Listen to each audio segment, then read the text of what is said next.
But today, let's talk about those moments in sport where everything works. And also, there are those moments where it doesn't. It can be the same athlete, the same training, and yet something feels slightly different. Have you ever noticed that?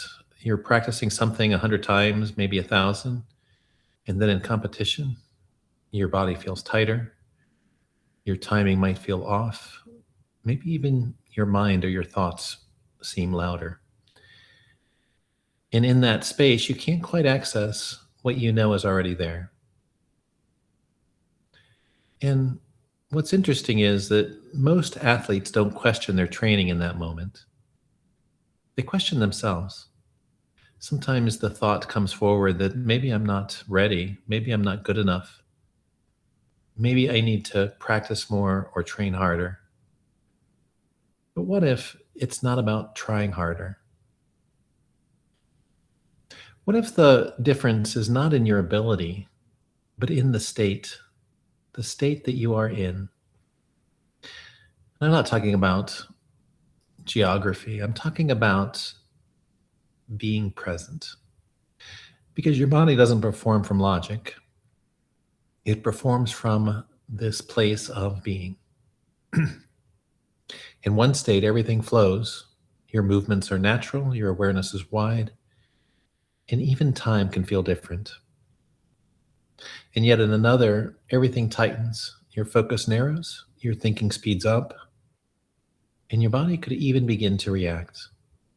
Same athlete, different state. One of the things that I've also noticed is we often call this stress, this state of being where there's pressure. You might notice your nerves or something like that. Maybe even your breathing or how your hands feel. But what if stress is something more specific? What if stress is a kind of trance, a narrowing of attention, a looping of thoughts? Maybe it's your body preparing for something that isn't actually happening right now. And if you've ever been in the zone, then you already know what a different kind of trance feels like, where thinking quiets and doing takes over, where time softens and movement becomes automatic. So the question is not, can you enter a trance? It's something that we already do.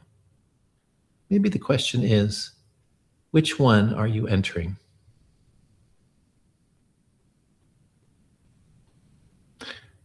I wonder if this is something like hypnosis, where this noticing begins to make sense.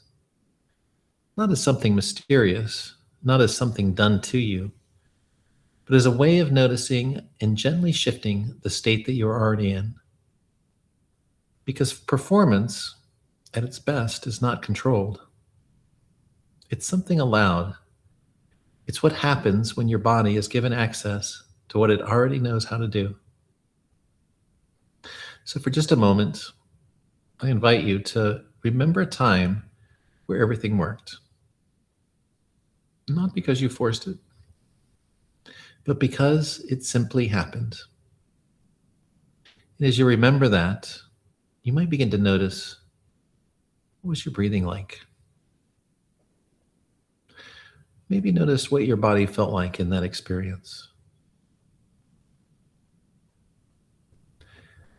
Notice that maybe there was no need to think.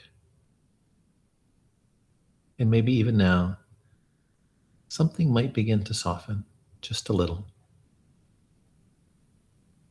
Because that state is not something you create, it's something that you return to, something that you've already experienced in life. So maybe high performance is not about removing stress. Maybe it's about recognizing it sooner, noticing the shift in your body, in your attention, and even in your breathing, and maybe allowing something different to happen next. not forcing, not fighting, just noticing and returning. Because you don't need more effort. You don't need more pressure. You need to become someone else. The subtle invitation is to simply access the state where everything you've already practiced can come through. And that is something you can begin to notice right now. Thank you for listening.